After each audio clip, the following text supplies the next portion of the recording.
बूंदी की धरती जहां आमतौर पर राजनीतिक भाषा में आक्रामकता दिखती है, वहां इस बार मंच पर भावनाएं झलक पड़ी। सभा में मौजूद हजारों कार्यकर्ताओं के बीच जब नरेश मीणा ने सचिन पायलट का नाम लिया तो उनकी आवाज भर गई। पल भर के लिए मंच पर सन्नाटा छा गया, आंखें नम थी और शब्द में दर्द साफ झलक रहा था। नरेश मीणा ने कहा कि राजस्थान में एक किसान के बेटे की राजनीतिक हत्या करने का प्रयास किया गया, उसके नाम पर वोट मांगे गए, जनता से भरोसा लिया, सत्ता बनाई गई, लेकिन सत्ता मिलते ही उसी किसान के बेटे को किनारे कर दिया गया। ये शब्द केवल आरोप नहीं थे बल्कि उस पीड़ा की अभिव्यक्ता थी जो पिछले कुछ वर्षों में राजस्थान की राजनीति के भीतर सुलग रही है। आगे बढ़ने से पहले नरेश मीणा का यह बयान आप सुनिए। सचिन पायलट को नाम पर वोट लेकर उसको धोखा दे दिया।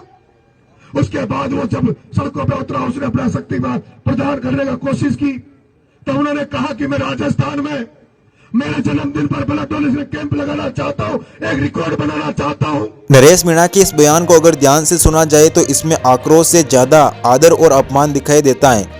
मंच से उन्होंने ये भी साफ किया कि आज भी वो सचिन पायलट को एक आदर्श नेता मानते हैं। उनके मुताबिक पायलट उसी पीढ़ी का प्रतिनिधित्व करते हैं जो राजनीति को विरासत नहीं जिम्मेदारी मानती है। सभा में मौजूद लोगों ने भी महसूस किया है कि भाषण किसी राजनीतिक बयानबाजी से ज्यादा दिल से निकले बात थी। नरेश मीणा बार बार ये कहते नजर आए कि किसान, युवा और वंचित तबकों उम्मीद सचिन पायलट से जुड़ी है। यही वह वजह है कि जब पायलट के साथ अन्याय हुआ तब जनता के एक बड़े वर्ग में खुद के साथ अन्याय होता हुआ महसूस हुआ। राजनीतिक गलियारों में अब ये चर्चा तेज हो गई कि नरेश मीणा का ये भावुक रुख केवल बीते घटनाक्रमों पर प्रतिक्रिया नहीं है बल्कि आने वाले समय के संकेत भी देता है। जानकारों का मानना है कि नरेश मीणा और सचिन पायलट के बीच वैचारिक समाय पहले से मौजूद रहा है। दोनों ही किसान पृष्ठभूमि, युवा, राजनीतिक और जमीनी संघर्ष की बात करते हैं। नरेश मीणा ने अपने भाषण में यह भी संकेत दिया कि राजनीति में अवसर और सम्मान दोनों जरूरी है। उन्होंने कहा कि अगर किसान नेता को काम करने की खुली छूट मिले तो वे राजस्थान की तस्वीर बदल सकते हैं। हालांकि उन्होंने सीधे तौर पर किसी का नाम नहीं लिया, लेकिन उनका इशारा साफ तौर पर सचिन पायलट की ओर माना जा रहा है। राजनीतिक विश्लेषकों का कहना है कि यदि भविष्य में सचिन पायलट को राजस्थान की राजनीति में फ्री हैंड दिया जाता है तो नरेश मीणा जैसे नेता को उनके साथ नई भूमिका मिल सकती है। ये भूमिका केवल पद की नहीं बल्कि एक बड़े सामाजिक और राजनीतिक आंदोलन की हो सकती है।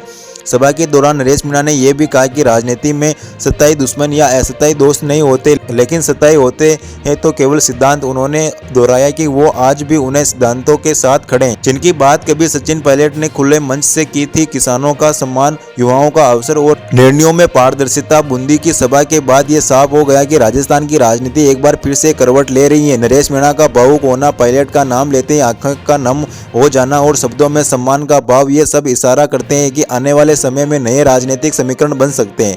यह भी पूरी संभावना जताई जा रही है कि यदि सचिन पायलट को संगठन या सरकार में निर्णायक भूमिका मिलती है तो वो नरेश मीणा जैसे नेताओं को आगे बढ़ने का मौका दे सकते हैं। इससे न केवल नई पीढ़ी के नेता का मंच मिलेगा बल्कि कांग्रेस की राजनीति में भी नई ऊर्जा का संचार हो सकता है।